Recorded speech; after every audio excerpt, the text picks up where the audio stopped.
Hello everyone, मैं उज्जवल कुमार आपका स्वागत करता हूं आपके यूट्यूब चैनल बायोलॉजी विद उज्जवल कुमार में। आज के इस यूट्यूब वीडियो में हम पढ़ने जा रहे हैं न्यूरल कंट्रोल एंड कोऑर्डिनेशन। जैसा कि आपको बताया गया था कि हम अपने चैप्टर्स को कंप्लीट करेंगे एनसीईआरटी से, क्योंकि ये बात हम जानते हैं कि सारे क्वेश्चंस जो भी नीट में पूछे जाते हैं वो एनसीईआरटी के लाइन से उठाए जाते हैं। तो बिना इधर उधर समय गवाए हम कंसंट्रेट होते हैं एनसीईआरटी के पेजेस पे और उन्हें अच्छे से समझने की कोशिश करते हैं।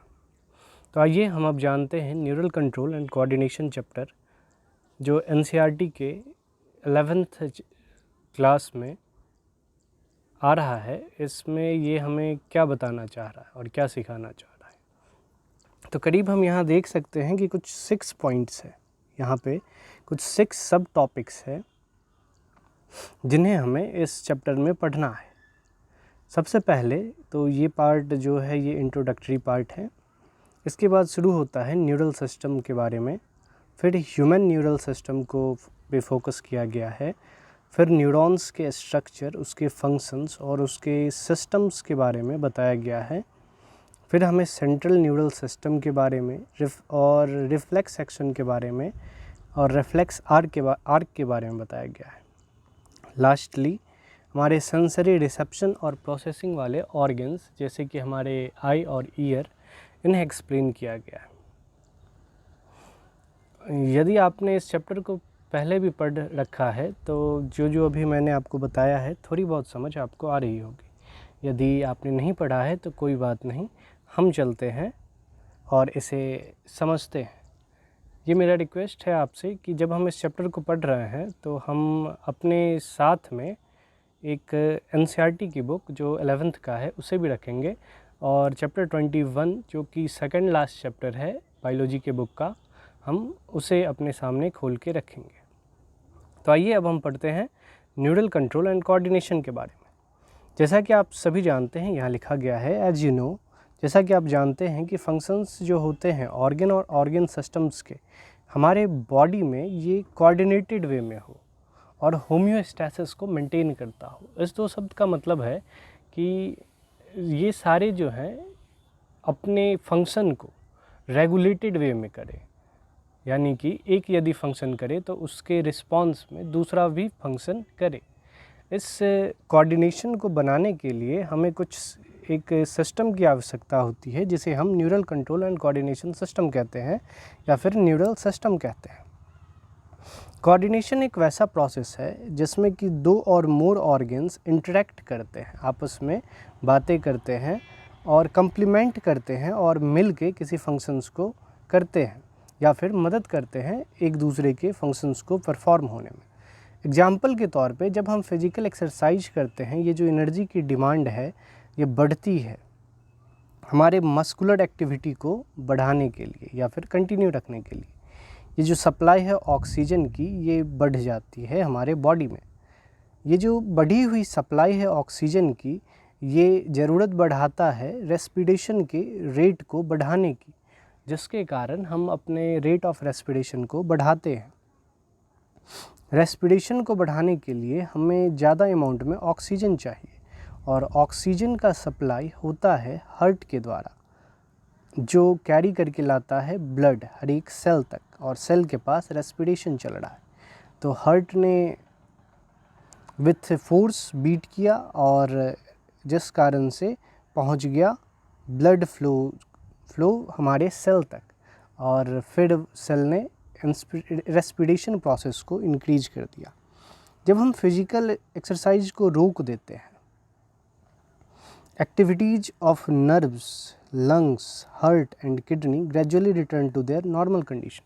तो यहाँ पे हमें इन लाइंस के द्वारा कोऑर्डिनेशन का मतलब समझाने का प्रयास किया गया है, जिसमें बताया गया है कि यदि हम कोई एक्सरसाइज शुरू करते हैं तो हमारी एनर्जी की रिक्वायरमेंट बढ़ जाती है और एनर्जी को फुलफ़िल करने के लिए हमें ज़रूरत होती है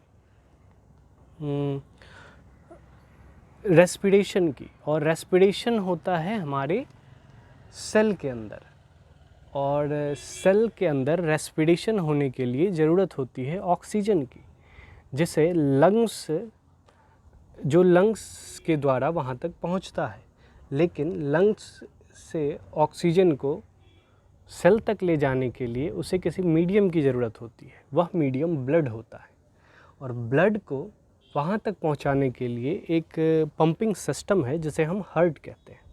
तो हार्ट हमारे ब्लड को जो कैरी कर रहा है ऑक्सीजन, उसे लेके पहुँचता है हमारे सेल तक, और सेल वहाँ रेस्पायर करके हमारे मसल्स को एनर्जी प्रोवाइड करता है। तो सम टोटल यही कहानी यहाँ पे बताया गया है।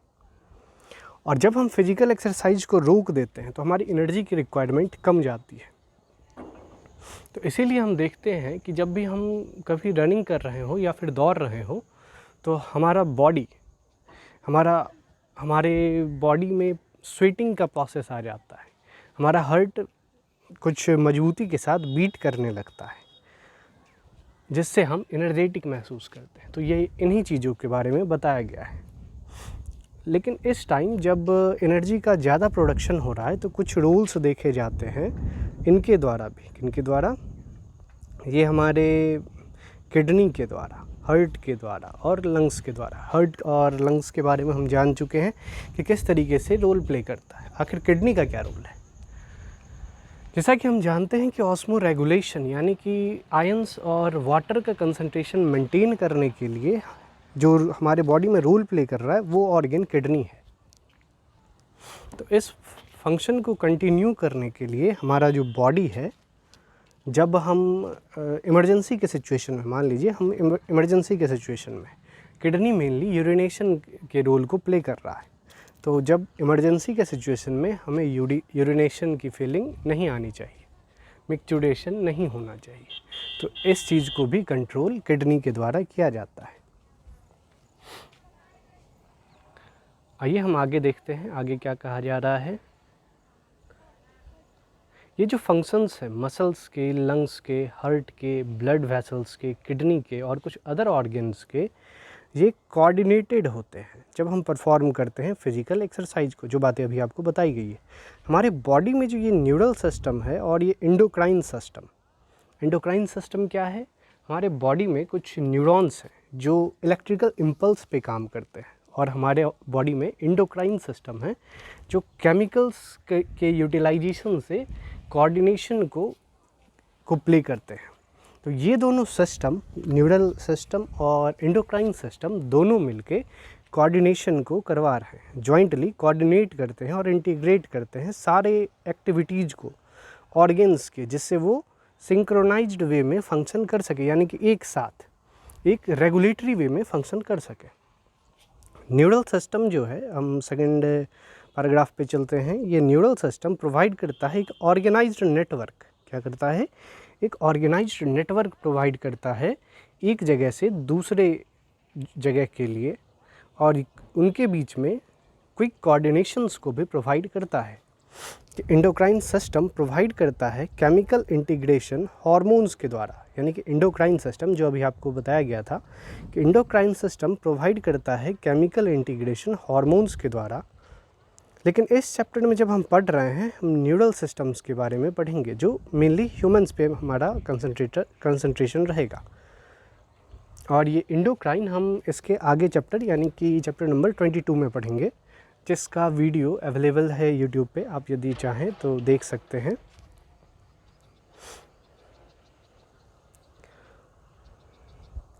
तो ट्रांसमिशन ऑफ नर्व इम्पल्स जो है, इम्पल्स कंडक्शन साइनेप्स के, और physiology of reflex action. Synapse क्या हुए?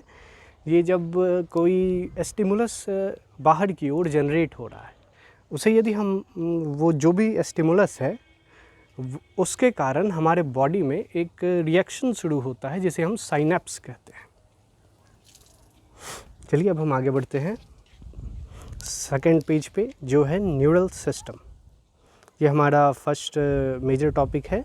ये मेजर टॉपिक है न्यूरल सिस्टम। न्यूरल सिस्टम सारे एनिमल्स के कंपोज्ड होते हैं। The neural system of all animals is composed of highly specialised cells called neurons. यानी कि ये जो न्यूरल सिस्टम है एनिमल्स के, ये बने होते हैं एक बड़े ही स्पेशलाइज्ड सेल्स से, जिन्हें हम न्यूरॉन्स कहते हैं। जो कि डिटेक्ट करता है और रिसीव करता है, साथ में उन्हें ट्रांसमिट करता है, चाहे वो किसी भी प्रकार के स्टिमुली हो। ये जो न्यूरल ऑर्गेनाइजेशन है ये बड़ा ही सिंपल है लोअर इन्वर्टिब्रेट्स में।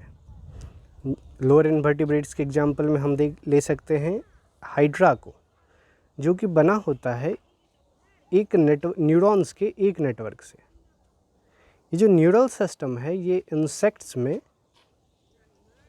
थोड़े से बेहतर तरीके से ऑर्गेनाइज्ड होते हैं, जहाँ पे ब्रेन प्रेजेंट होता है कुछ गैंग्लिया के साथ और न्यूरल टिश्यू के साथ।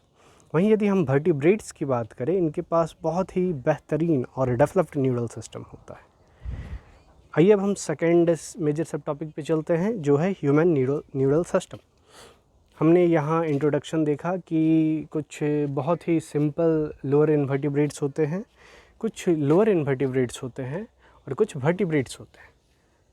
सिंपल लोअर इन्वर्टिब्रेट्स में जिस एग्जांपल को लिया गया है वो है हाइड्रा, जिसमें बताया गया है कि कुछ इनके पास ब्रेन सेल्स नहीं होते हैं और ये बने होते हैं सिर्फ और सिर्फ न्यूरॉन्स से, एक नेटवर्क, न्यूरॉन्स के एक नेटवर्क से। वही हम दूसरे इन्वर्टिब्रेट्स के बारे में जानते हैं जो respectively a little bit get complexed. तो ये जो सिस्टम है और ये जो इंसेक्ट्स वाले ऑर्गेनिज्म हैं, इनके पास ब्रेन प्रेजेंट है, जिसके कारण से ये और थोड़े से बेहतर हो चुके हैं। और जब हम ह्यूमंस की बात करें, ये बड़ा ही एडवांस्ड ऑर्गेनिज्म है और इसके पास एक वेल डेवलप्ड और कम्प्लेक्स न्यूरल सिस्टम है, जिसके बारे में अभी हम पढ़ने जा रहे हैं। तो आइए हम देखते हैं 21.2 सब मेजर टॉपिक में ह्यूमन न्यूरल सिस्टम को। तो ह्यूमन का जो न्यूरल सिस्टम है ये डिवाइड होता है दो पार्ट्स में, एक है CNS, दूसरा है PNS। CNS को हम सेंट्रल न्यूरल सिस्टम कहते हैं, PNS को हम पेरिफेरल न्यूरल सिस्टम कहते हैं। CNS में क्या क्या आएगा और PNS में क्या क्या आएगा? CNS में आते हैं ब्रेन और स्पाइनल कॉर्ड, वही PNS में आते हैं सोमैटिक न्यूरल सिस्टम और ऑटोनॉमिक न्यूरल सिस्टम। पहले हम CNS के बारे में पढ़ेंगे। CNS ये साइट होता है इंफॉर्मेशन प्रोसेसिंग एंड कंट्रोल का। ये मेनली हमारे ब्रेन के बारे में बात कर रहा है, जो एक साइट है प्रोसेसिंग और कंट्रोल का। जब हम रिफ्लेक्स की बात करते हैं तो रिफ्लेक्स जो है स्पाइनल कॉर्ड के द्वारा रेगुलेट किया जाता है। वही PNS जो है कंप्राइज करते हैं सारे के सारे नर्व्स हमारे बॉडी के जो एसोसिएटेड होते हैं CNS से, ब्रेन और स्पाइनल कॉर्ड से।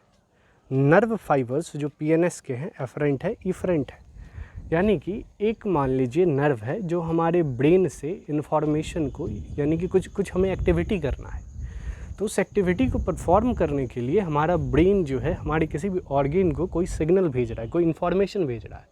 तो उस इन्फॉर्मेशन को यदि न्यूरल सिस्टम के द्वारा ले जाया जाए तो उसमें जो नर्व फाइबर्स रोल प्ले करेंगे उसे हम कहेंगे एफरेंट नर्व्स।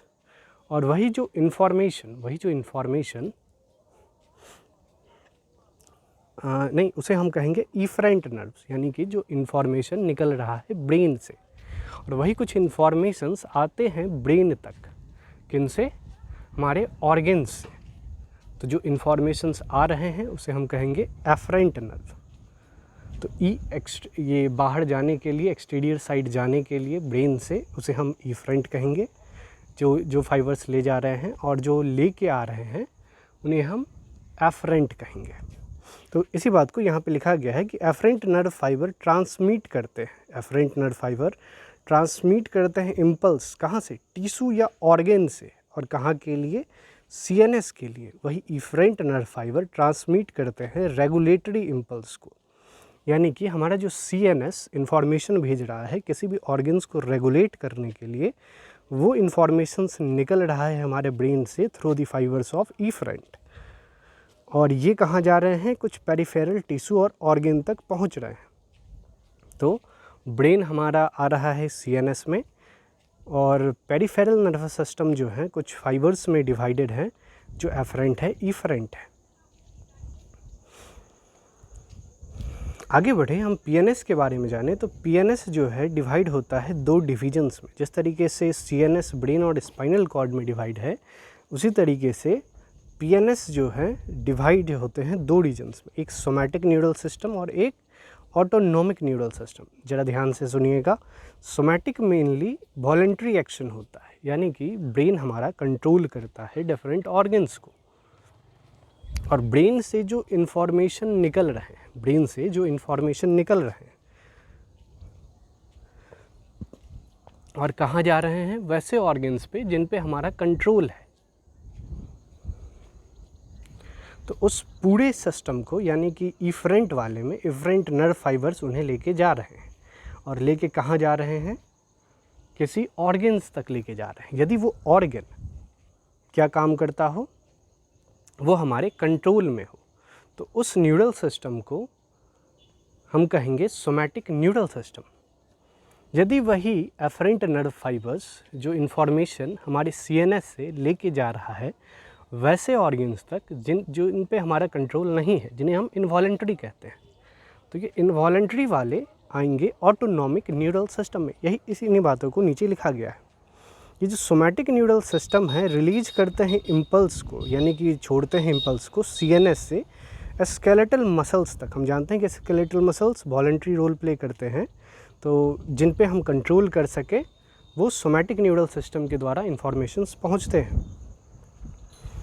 जबकि ऑटोनॉमिक न्यूरल सिस्टम के बारे में बात करें तो ये इम्पल्स को ट्रांसमिट करता है सीएनएस से इनवॉलेंट्री ऑर्गन्स तक, जैसा आपको अभी बताया गया था। और इनवॉलेंट्री ऑर्गन्स में मेनली वैसे ऑर्गन्स होते हैं जो स्मूथ मसल्स से बने हुए हों। स्मूथ मसल्स और वॉलेंट्री, इनवॉलेंट्री या फिर स्केलेटल मसल्स या फिर कार्डियक मसल्स, इसके बारे में हम सर्कुलेटरी सिस्टम में मेनली जानते हैं, जिसमें आपको हार्ट के बारे में और मसल्स के और कंट्रोल एंड कोऑर्डिनेशन, नहीं कंट्रोल नहीं, स्केलेटल सिस्टम है हमारे पास एक चैप्टर, जिसमें आपको मेनली इन मसल्स के बारे में एक्सप्लेन किया गया है। और कुछ कनेक्टिव टिश्यूज़ में भी हमें इन बारे में बताया गया है। अभी आप पीछे के चैप्टर्स, एक दो चैप्टर पीछे ये सारे चैप्टर्स आपको मिल जाएंगे। हम आगे बढ़ते हैं।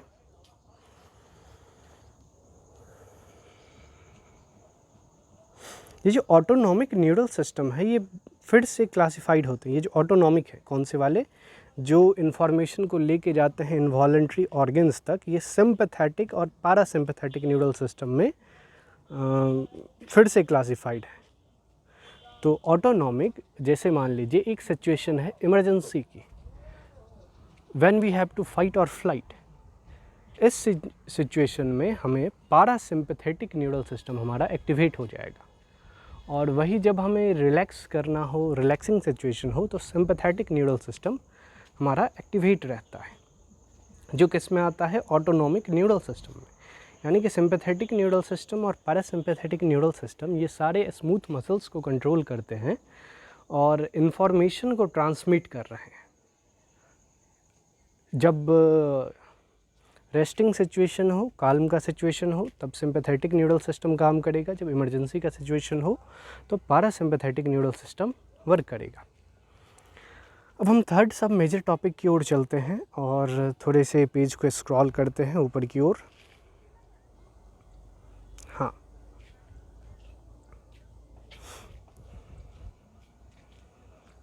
यहाँ जैसा कि आप देख सकते हैं कि neurons as structural and functional unit of neural system, ये हमारा थर्ड सब मेजर टॉपिक है, जिसमें न्यूरॉन के बारे में बताया जा रहा है, जो कि स्ट्रक्चरल और फंक्शनल यूनिट है न्यूरल सिस्टम का।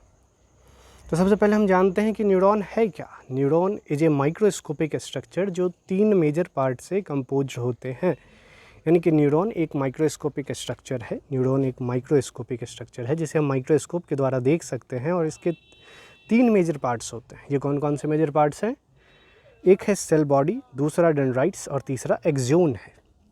ये जो सेल बॉडी है ये कंटेन करता है साइटोप्लाज्म, ठीक है। ये जो पार्ट देख रहे हैं, यदि आपको ये डायग्राम नज़र आ रहा हो तो आप यहाँ देख सकते हैं, इस पार्ट को हम सेल बॉडी कहते हैं।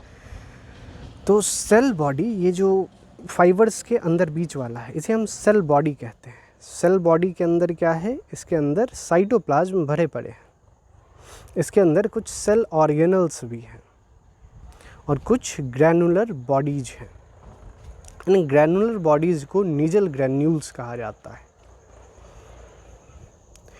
इस सेल बॉडी से छोटे छोटे फाइबर्स बाहर की ओर निकले हुए हैं, इन्हें हम डेंड्राइट्स कहते हैं। ये फाइबर्स जो हैं ट्रांसमिट करते हैं इम्पल्स को, ये जो फाइबर्स हैं ये ट्रांसमिट करते हैं इन्फॉर्मेशन को। कहाँ से? ये अंदर की ओर ट्रांसमिट करते हैं इन्फॉर्मेशन को, ये अंदर की ओर ट्रांसमिट करते हैं इन्फॉर्मेशन को। किसकी ओर? सेल बॉडी की ओर। वही एक्सॉन की बात करें, ये जो पार्ट आप देख रहे हैं ये एक्सॉन है। एक्सॉन एक लंबा सा, अब हम नेक्स्ट पेज पे चलेंगे।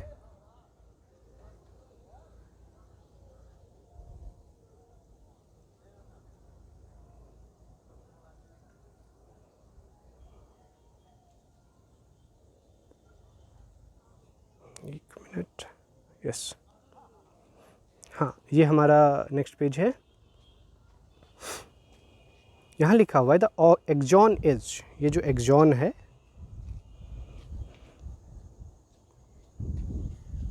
ये लॉन्ग फाइबर्स है। ये आप देख सकते हैं कि ये जो लॉन्ग फाइबर्स है ये एक्सॉन के बने हुए हैं। ये जो डिस्टल एंड है जो कि ब्रांच्ड है, और इसका जो डिस्टेंट पे पाया जाता है एंड जो कि ब्रांच्ड है, और हर एक ब्रांच जो है टर्मिनेट होता है एक बल्ब लाइक स्ट्रक्चर पे।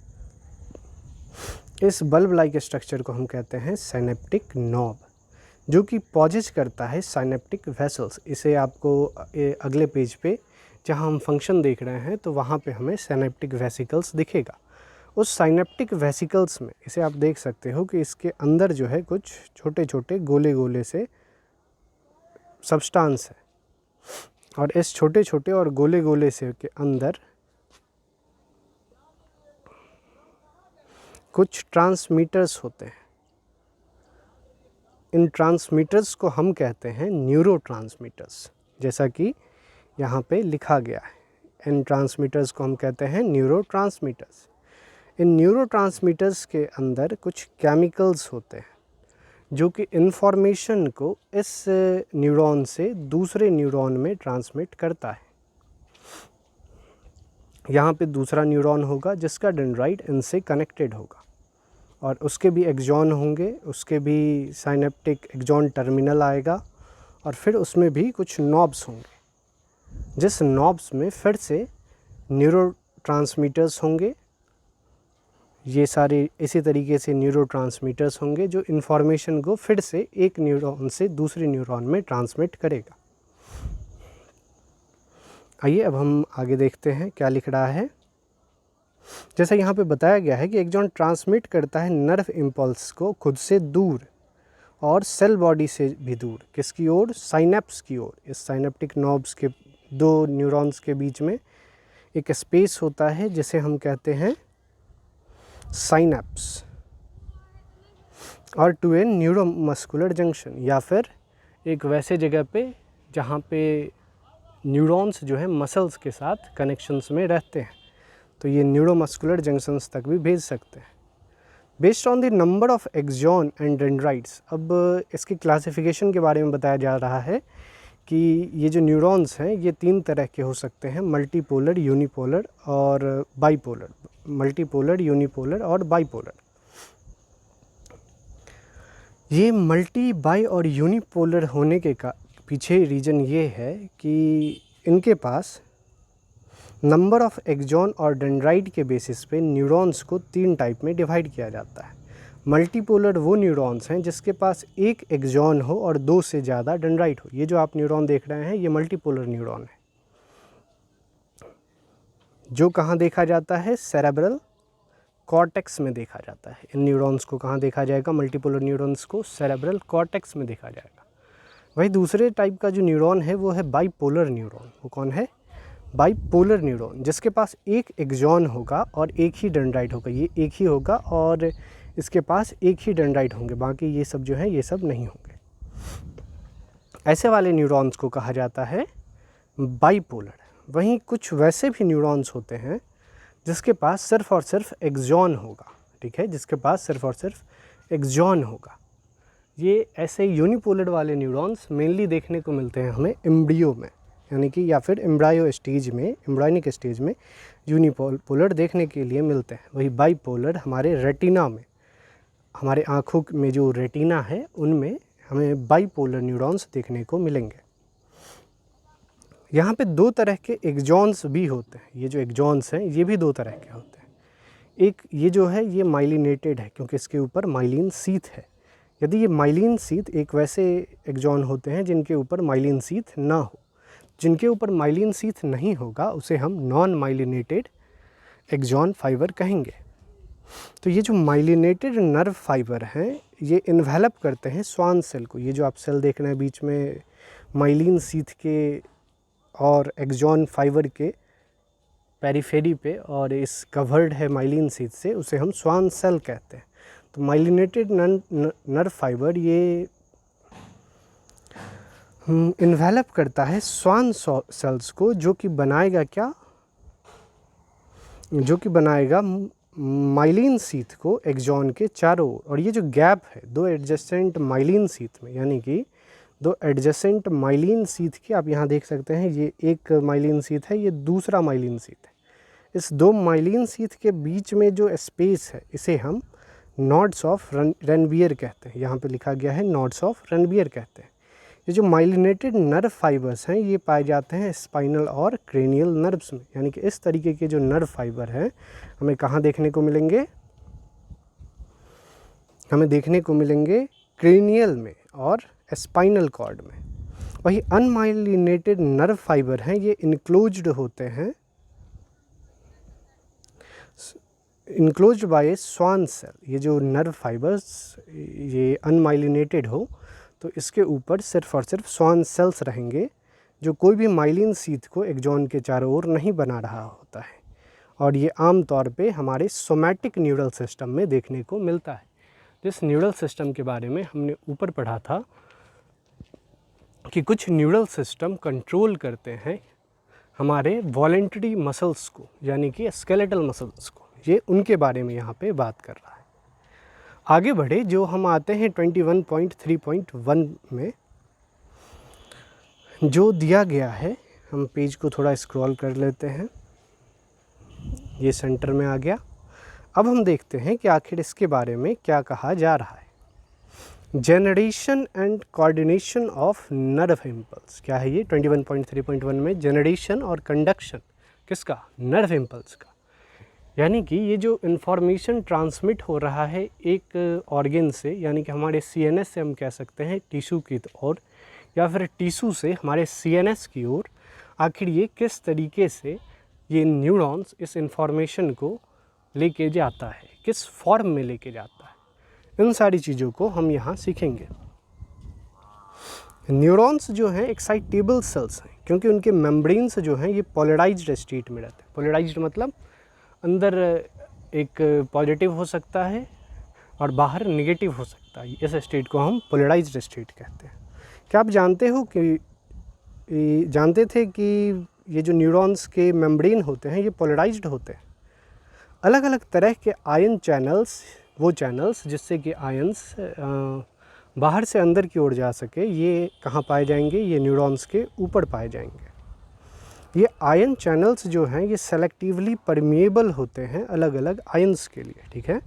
तो कुछ आयन्स हैं, हमें पोलराइज स्टेट को मेंटेन करना है। कहाँ मेंटेन करना है, न्यूरॉन के वॉल पे मेंटेन करना है, एक्सॉन के वॉल पे मेंटेन करना है। इसे मेंटेन करने के लिए कुछ आयन चैनल्स हैं।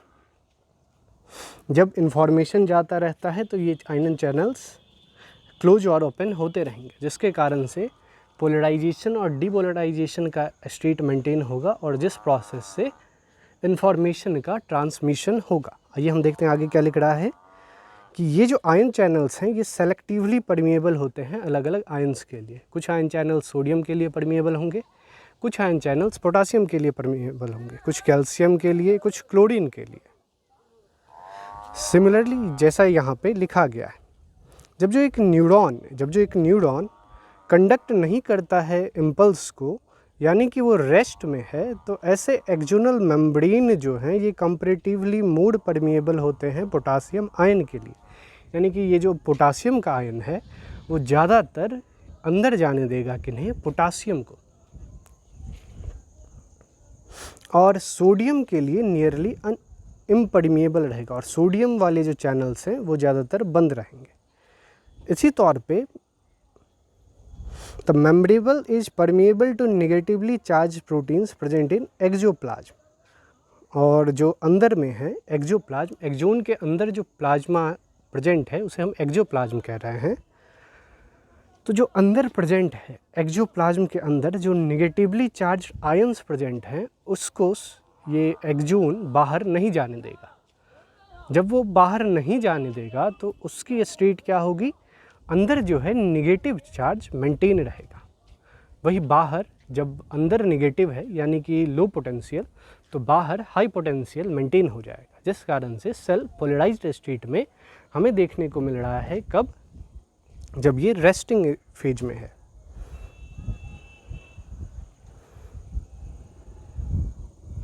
तो निगेटिवली चार्ज क्या होते हैं, अंदर प्रोटीन्स होते हैं, और लो कंसंट्रेशन सोडियम प्लस का है, पोटासियम ज़्यादा, निगेटिवली चार्ज प्रोटीन्स ज़्यादा, सोडियम कम। कहाँ है? एक्सोप्लाज्म के अंदर। एक high concentration of sodium plus, हाँ, इन कॉन्ट्रास्ट इसके विपरीत ये जो फ्लूइड है जो एक्सोन के बाहर है, यहाँ पे कम पोटासियम है, हाई कंसंट्रेशन में सोडियम है। इस तरीके से एक कंसंट्रेशन ग्रेडियंट बन रहा है एक्सोप्लाज्म और एक्सोप्लाज्म के बाहर। ये जो आयनिक ग्रेडियंट्स है कहाँ पे?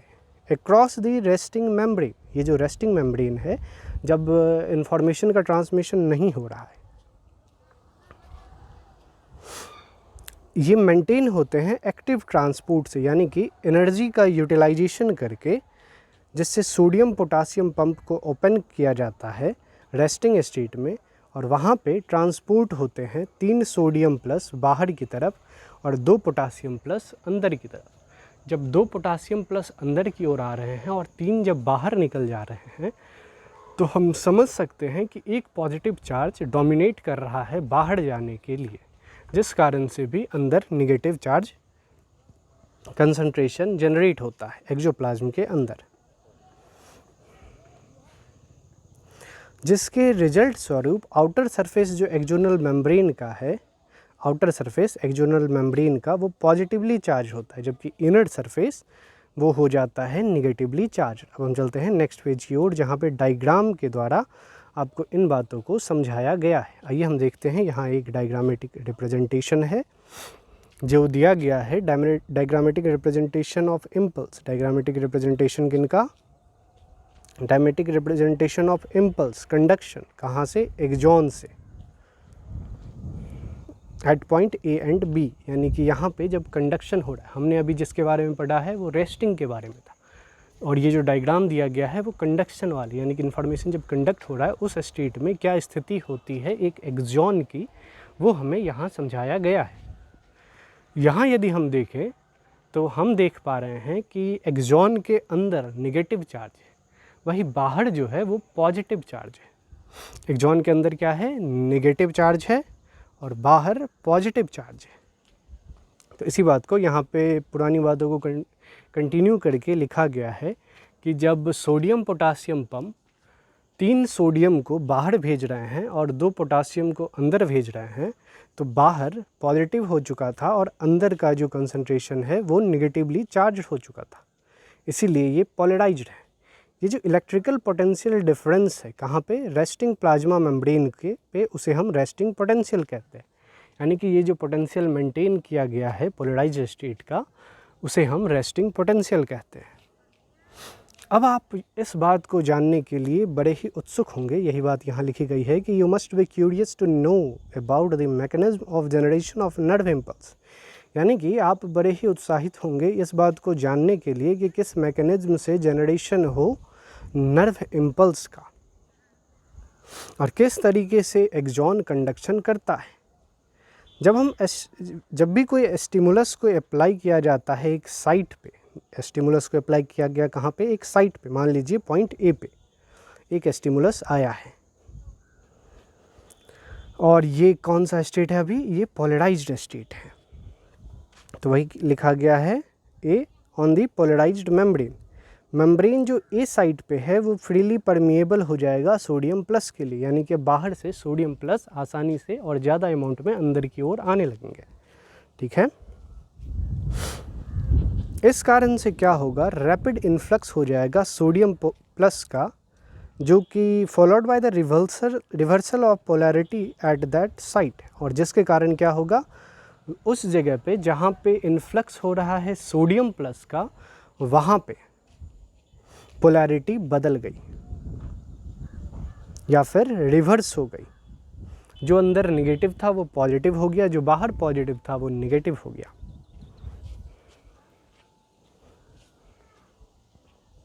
इसका मतलब हुआ कि outer surface of the membrane become negatively charge and the inner side become positively charge. ये जो पोलैरिटी है मेम्ब्रेन का किस साइड पे, ए पे, ये रिवर्स हो गया, इस तरीके से वो डीपोलराइज्ड हो गया। यानी कि जब ऊपर नेगेटिव पॉजिटिव हो रहा है तो एक जगह वैसा भी स्टेट आया होगा कि जब दोनों तरफ का पोटेंशियल बराबर हो जाए। ये जो इलेक्ट्रिकल पोटेंशियल डिफरेंस है, ये जो प्लाज्मा मेम्ब्रेन का जो साइट ए पे है, इसे हम एक्शन पोटेंशियल कहेंगे। अब इस कंडीशन में जो पोटेंशियल डिफरेंस क्रिएट हो रहा है इस एक्शन पोटेंशियल साइट पे, उसे हम एक्शन पोटेंशियल कहेंगे। इसे ही हम नर्व इम्पल्स भी कहते हैं, ये बड़ी ही सिंपल सी बात है कि रेस्टिंग पोटेंशियल में सोडियम पोटासियम पंप चल रहा है, जो एक्टिवली फंक्शन में है, जो 3 सोडियम को बाहर भेज रहा है, 2 पोटासियम को अंदर आने दे रहा है। अंदर में ज़्यादा अमाउंट में निगेटिवली चार्ज प्रोटीन है, जिसके कारण से अंदर नेगेटिव चार्ज मेंटेन है, बाहर की ओर पॉजिटिव चार्ज मेंटेन है। वही जब एक्शन पोटेंशियल जनरेट होता है तब ओपन हो जाते हैं सोडियम फ्लक्स के चैनल, सोडियम चैनल्स ओपन हो जाते हैं, जिसके कारण सोडियम का इन्फ्लक्स होता है एक्सोप्लाज्म की ओर, और सोडियम के कंसंट्रेशन के बढ़ने के कारण अंदर जो पहले नेगेटिव था वो अब पॉजिटिव हो गया है। इस पॉजिटिव होने के ही स्टेप्स को डीपोलराइज्ड कहा गया है, और इस प्लेस को एक्शन पोटेंशियल भी कहा गया है, या फिर इसे ही नर्व इम्पल्स भी कहा गया है। वो जो साइट है जो जस्ट आगे है किसके, उस एक्शन पोटेंशियल या नर्व इम्पल्स के एक्सॉन का, उसके पास अभी भी पॉजिटिव चार्ज है बाहर की तरफ और नेगेटिव चार्ज है अंदर की तरफ, जिसके फलस्वरूप एज ए रिजल्ट एक करंट जो है फ्लो कर जाएगा इनर सरफेस में। हम जानते हैं कि चार्ज किधर से किधर की ओर फ्लो करते हैं करंट्स में। हम अपने फिजिक्स से जान सकते हैं कि पॉजिटिव से नेगेटिव की ओर चार्ज फ्लो करते हैं। तो जब अंदर की ओर एक साइड पॉजिटिव है, दूसरे साइड नेगेटिव है, positive generally means high potential and negative generally means low potential. तो चार्जेस का जो फ्लो होता है वो हाई से लो की ओर होता है, जिस कारण से यहाँ पे हाई पोटेंशियल से लो पोटेंशियल की ओर चार्ज का फ्लो होने लगा है।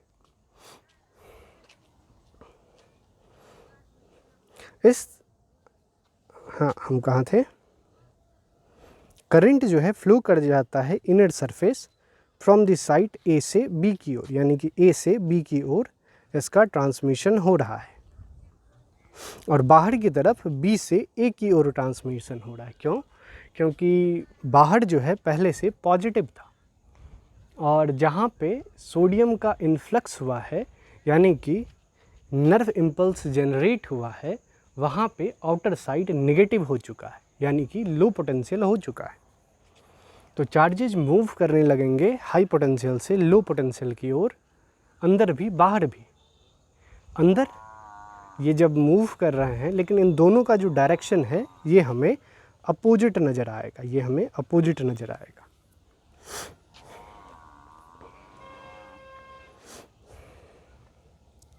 B to A on the outer surface पे भी जो है करंट फ्लो करेगा बी से साइड ए की ओर, जिस कारण से सर्किट जो है करंट फ्लो का वो कंप्लीट हो जाएगा। इस तरीके से पोलैरिटी जो है वो रिवर्स्ड हो जाएंगे और एक एक्शन पोटेंशियल जनरेट हो जाएगा साइट बी पे, यानी कि पॉजिटिव चार्ज इधर की ओर आ गए और पॉजिटिव चार्ज बी से ए की ओर बाहर आ गए। तो बाहर की ओर जब पॉजिटिव चार्ज बी से ए की ओर आए तो ए फिर से पॉजिटिव हो गया, लेकिन जो पॉजिटिव चार्ज बी से ए की ओर आ गए हैं तो बी क्या हो गया, बी हो जाएंगे फिर से, क्या वो नेगेटिव होगा, नहीं होगा, एक टाइम पे वो नहीं होगा बाहर से, लेकिन ए साइड जो है वापस से पॉजिटिव को गेन कर लेगा।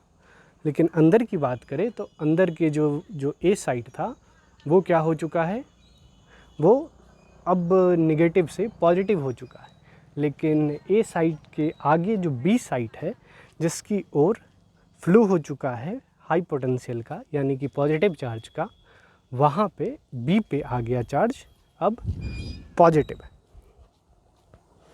ये जो सीक्वेंस है, इस तरीके से जो इम्पल्स है यानी कि एक्शन पोटेंशियल है जो ए साइड पे अराइव हुआ था वो चला जाता है बी साइड पे। ये जो सीक्वेंस है ये रिपीट होता है पूरे एक्सॉन के लेंथ पे, और ये इस तरीके से ये इम्पल्स कंडक्ट हो जाता है एक जगह से दूसरे जगह की ओर, यानी कि एक इम्पल्स दूसरे जगह जनरेट हुआ, फिर दूसरा इम्पल्स तीसरे जगह, और इस तरीके से पूरे लेंथ को ये कंप्लीट कर लेगा।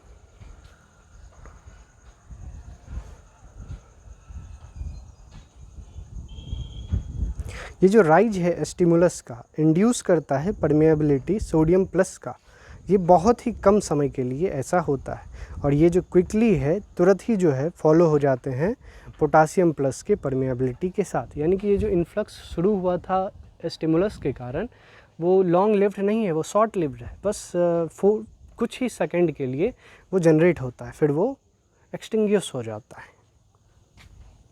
और जैसे ही वो एक्सटिंग्विश हुआ ये चैनल शुरू हो गया, और ये चैनल शुरू हो गया तो ये जनरेशन जो है स्टिमुलस आगे की ओर बढ़ रहा है, पीछे अपने पोलराइज स्टेट को जगह गेन करते जा रहे हैं।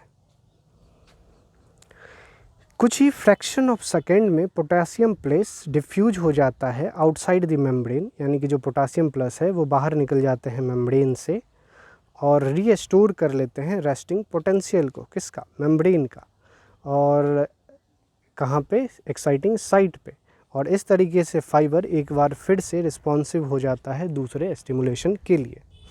अब हम चलते हैं नेक्स्ट पेज की ओर। आइए, क्या आप इस चीज़ को कंटिन्यू करना चाहेंगे? हम करते हैं, हम करीब 1 आवर तक इस वीडियो लेक्चर को लेके चलते हैं। यहाँ पे जो हम ऊपर पढ़े हैं हमने देखा कि साइनेप्स जनरेट हो चुका है, यानी कि एक्शन पोटेंशियल जनरेट हो चुका है और उसका ट्रांसमिशन हो रहा था। अब हम देखते हैं कि ये आगे किस तरीके से बढ़ रहा है, ये उसी चीज़ को, यानी कि एक न्यूरॉन से दूसरे न्यूरॉन में किस तरीके से बढ़ रहा है, जिसके बारे में ऊपर भी इंट्रोडक्टरी पार्ट में इंट्रोडक्शन दिया गया था। आइए हम आगे बढ़ते हैं, यहाँ देखते हैं कि यहाँ पे कौन सी चीज़ें हो रही है। ट्रांसमिशन ऑफ इम्पल्स, इनका ट्रांसमिशन, इम्पल्स का ट्रांसमिशन। एक नर्व इम्पल्स जो है ट्रांसमिट होता है, यहाँ लिखा गया है, एक nerve impulse is transmitted from one neuron to another through junctions called synapses, यानी कि एक न्यूरॉन इम्पल्स जो है ये ट्रांसमिट होता है एक न्यूरॉन से दूसरे न्यूरॉन की ओर, एक न्यूरॉन से दूसरे, इधर भी एक न्यूरॉन होगा, दूसरे न्यूरॉन की ओर एक जंक्शन से होता हुआ, यहाँ पे एक जंक्शन होगा जिस जंक्शन को हम कहते हैं साइनेप्स, जिस जंक्शन को हम कहते हैं साइनेप्स। एक साइनेप्स तब बनता है या फिर एक मेम्ब्रेन के द्वारा बनाया जाता है जब प्री साइनेप्टिक न्यूरॉन और पोस्ट साइनेप्टिक न्यूरॉन, जो कि हो सकते हैं एक गैप से सेपरेट, उस गैप को हम साइनेप्टिक क्लेफ्ट कहते हैं, उस गैप को हम क्या कहते हैं, साइनेप्टिक क्लेफ्ट कहते हैं, जिसमें वो न्यूरोट्रांसमीटर्स ट्रैवल करते हैं और इन्फॉर्मेशन को लेके जाते हैं। यहाँ पे 2 तरह के साइनेप्स होते हैं, एक इलेक्ट्रिकल साइनेप्स हो सकते हैं, दूसरा केमिकल साइनेप्स हो सकते हैं। ठीक है, ये जो रीजन बना है इसे हम साइनेप्स कहते हैं, और ये साइनेप्स इलेक्ट्रिकल भी हो सकते हैं, और यहाँ भी है एक रीजन जिसे हम साइनेप्टिक क्लेफ्ट कहा गया था, उसे वो केमिकल का मेनली होता है जो न्यूरोट्रांसमीटर्स के द्वारा फ्लो करता है। तो यही बात यहाँ पे दी गई है कि इलेक्ट्रिकल साइनेप्स भी हो सकते हैं और केमिकल साइनेप्स भी हो सकते हैं। आगे जैसे हम बढ़ेंगे तो ये क्लियर और होता जाएगा। आइए, एक इलेक्ट्रिकल साइनेप्स, एक जो इलेक्ट्रिकल साइनेप्स है, ये जो मेम्ब्रेन है जो पहले है और बाद में है किसके, साइनेप्टिक न्यूरॉन्स के, ये बहुत ही क्लोज प्रॉक्सिमिटी में होते हैं, यानी कि बड़े ही सटे सटे होते हैं, इनमें गैप ज़्यादा नहीं होता है और इलेक्ट्रिकल करंट जो है फ्लो कर जाता है एक न्यूरॉन से दूसरे न्यूरॉन्स में इन साइनेप्स से होता हुआ।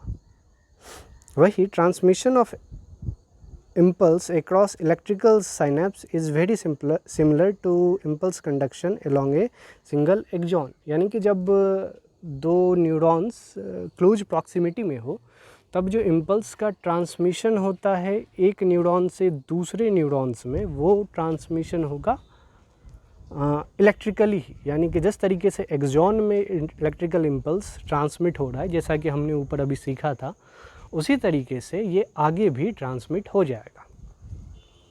आगे क्या कह रहा है,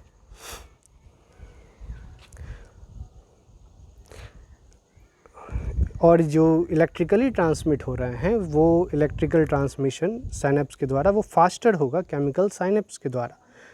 लेकिन इलेक्ट्रिकल साइनेप्स फिर भी जो है बड़ा ही रेयर होता है हमारे सिस्टम में। वही जब हम यानी कि बहुत ही कम अमाउंट में इलेक्ट्रिकल साइनेप्स यानी कि दो न्यूरॉन्स क्लोज प्रॉक्सिमिटी में हमें देखने को मिलते हैं। लेकिन जब हम बात करें केमिकल साइनेप्स की, किनकी, केमिकल साइनेप्स की, यहाँ जो दिया गया है हम दूसरे पैराग्राफ में आ चुके हैं।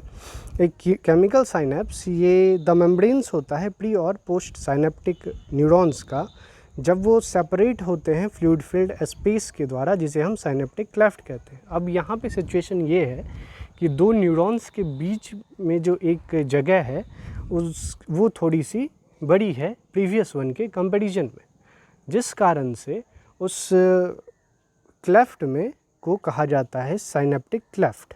ठीक है, उस क्लेफ्ट को क्या कहा गया, साइनेप्टिक क्लेफ्ट कहा गया। क्या आप जानते हो कि प्री साइनेप्टिक न्यूरॉन ट्रांसमिट करता है एक impulse action potential synaptic cleft के, जो पहुंचता है पोस्ट साइनेप्टिक न्यूरॉन्स में। क्या आपको ये बात मालूम थी? हाँ, आपको मालूम थी, आपको अभी भी बताया गया था। केमिकल्स जो न्यूरोट्रांसमीटर्स हैं वो यहाँ पे इन्वॉल्व होते हैं इम्पल्स को ले जाने के लिए। ये जो एक्सॉन टर्मिनल्स होते हैं, ये जो एक्सॉन टर्मिनल है ये साइनेप्टिक नॉब है, जो हमने ऊपर भी डायग्राम में देखा था। इस नॉब्स में ये जो वेसाइकल्स हैं, इन वेसाइकल्स को हम कहते हैं साइनेप्टिक वेसाइकल्स। क्या कहा जाएगा,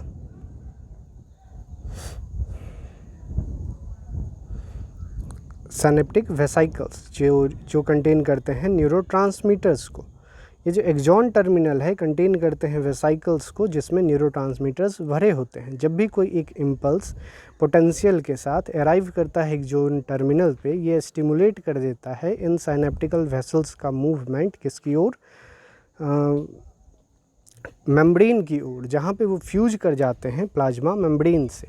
ठीक है, इतनी बातें आपको समझ में आ गई होगी, उम्मीद करते हैं। अब हम चलते हैं नेक्स्ट पेज की ओर, जहाँ इस चीज़ को कंटिन्यू रखा गया है। तो जो न्यूरल सिग्नल्स एक्सॉन से होते हुए साइनेप्टिक नॉब में आए और साइनेप्टिक नॉब में प्रेजेंट है, साइनेप्टिक वेसाइकल्स के मूवमेंट को स्टार्ट किया, जो मूव करते हुए फ्यूज कर गए मेम्ब्रेन के साथ, साइनेप्टिक नॉब के मेम्ब्रेन के साथ, और एक नया इन्फॉर्मेशन ट्रांसमिट हो गया दूसरी तरफ। अब हम इस कहानी से आगे बढ़ते हैं, जब फ्यूजन हो चुका है न्यूरोट्रांसमीटर्स का साइनेप्टिक नॉब के मेम्ब्रेन से। तो ये मेम्ब्रेन से जब ये कांटेक्ट में आते हैं तो अपने न्यूरोट्रांसमीटर्स को ये साइनेप्टिक वेसाइकल्स रिलीज कर देते हैं उस साइनेप्टिक क्लेफ्ट में, यानी कि उस स्पेस में जो दो न्यूरॉन्स के बीच में पाया जाता है। ये जो न्यूरोट्रांसमीटर्स हैं जो रिलीज हुए हैं वो कुछ स्पेसिफिक रिसेप्टर्स से बाइंड कर जाते हैं, जो कि प्रेजेंट है पोस्ट साइनेप्टिक मेम्ब्रेन पे। अब वो उस साइनेप्टिक क्लेफ्ट से होते हुए दूसरे मेम्ब्रेन तक पहुंच गए, और दूसरे मेम्ब्रेन पे, दूसरे एक्सॉन के मेम्ब्रेन पे जो रिसेप्टर्स प्रेजेंट हैं उस पे वो न्यूरोट्रांसमीटर्स बाइंड कर चुके हैं। ये बड़ा ही आसान है। ये जो बाइंडिंग है ओपन कर देता है आयन चैनल्स को, जिसके कारण आयंस का एंट्री होता है, जो कि जनरेट करता है नए पोटेंशियल को पोस्ट साइनेप्टिक न्यूरॉन्स में। ये जो न्यूरॉन्स पहले था जिससे इन्फॉर्मेशन जा रहा है उसे हमने प्री साइनेप्टिक न्यूरॉन्स कहा था, और जिसकी ओर जा रहा है उस न्यूरॉन्स को हम पोस्ट साइनेप्टिक न्यूरॉन कह रहे हैं। उस न्यूरॉन को हम क्या कह रहे हैं, पोस्ट साइनेप्टिक न्यूरॉन कह रहे हैं, जिसकी ओर वो इन्फॉर्मेशन पहुँच चुका है। ये जो नया, और उसके कारण क्या हुआ, एक नया पोटेंशियल डेवलप हुआ। हम कह सकते हैं कि वही सोडियम प्लस इन्फ्लक्स शुरू हुआ, जिसके कारण से बाहर का पॉजिटिव नेगेटिव हो गया, अंदर का नेगेटिव पॉजिटिव हो गया, और इस तरीके से करंट का फ्लो चल पड़ा पूरे के पूरे दूसरे न्यूरॉन में। और जब ये करंट चला तो फिर इसी तरीके से ये पहुंचा दूसरे न्यूरॉन के पास, और इसी चैनल को फिर से दोहराते हुए ट्रांसमिशन हुआ इम्पल्स का। तो हमने देखा इस पार्ट में कि ये जो साइनेप्स हैं ये इलेक्ट्रिकल इम्पल्स के द्वारा भी जा सकते हैं। इलेक्ट्रिकल इम्पल्स दो न्यूरॉन्स के बीच में तब ट्रांसमिट होता है जब दो न्यूरॉन्स के बीच का डिस्टेंस बहुत कम हो। यदि वो थोड़ा भी ज़्यादा हो तो उन्हें मदद लेनी पड़ती है कुछ केमिकल्स की। तो फिर इस ट्रांसमीटर को केमिकल साइनेप्स कह दिया जाता है। इस केमिकल साइनेप्स में जिनका इन्वॉल्वमेंट होता है उसे हम न्यूरोट्रांसमीटर्स कहते हैं, जो साइनेप्टिक नॉब के साइनेप्टिकल वेसिकल्स में बंद रहते हैं, और इम्पल्स के आने के कारण वो मूव कर जाते हैं साइनेप्टिक नॉब के मेम्ब्रेन की ओर, जो नियरर होता है साइनेप्टिक क्लेफ्ट के, जहाँ पे बर्स्ट हो जाते हैं ये साइनेप्टिकल वेसल्स और रिलीज कर देते हैं न्यूरोट्रांसमीटर्स को। किसकी ओर? साइनेप्टिक क्लेफ्ट में, जहाँ से होता हुआ वो पोस्ट न्यूरॉन तक पहुँचता है, और वहाँ पे फिर से एक्शन पोटेंशियल को जनरेट करके ट्रांसमिट करता है इन्फॉर्मेशन को।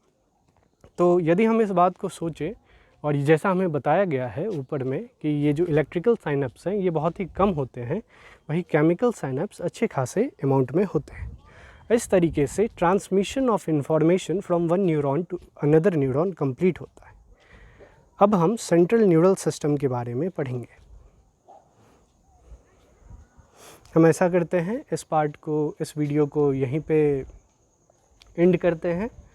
नेक्स्ट क्लास में, नेक्स्ट वीडियो लेक्चर में हम CNS को फ्रेशली स्टार्ट करेंगे और इस पूरे चैप्टर को कंप्लीट कर लेंगे। तो friends, if you like this video please like and subscribe my channel. और आपको ये बताना चाहूँगा कि ये बड़ा ही अच्छा इनिशिएटिव है जिसमें हम चीज़ों को उसी तरीके से पढ़ रहे हैं जिस तरीके से हमें एग्ज़ाम्स में पूछे जाएंगे। Then we may wait for our next video. Thank you.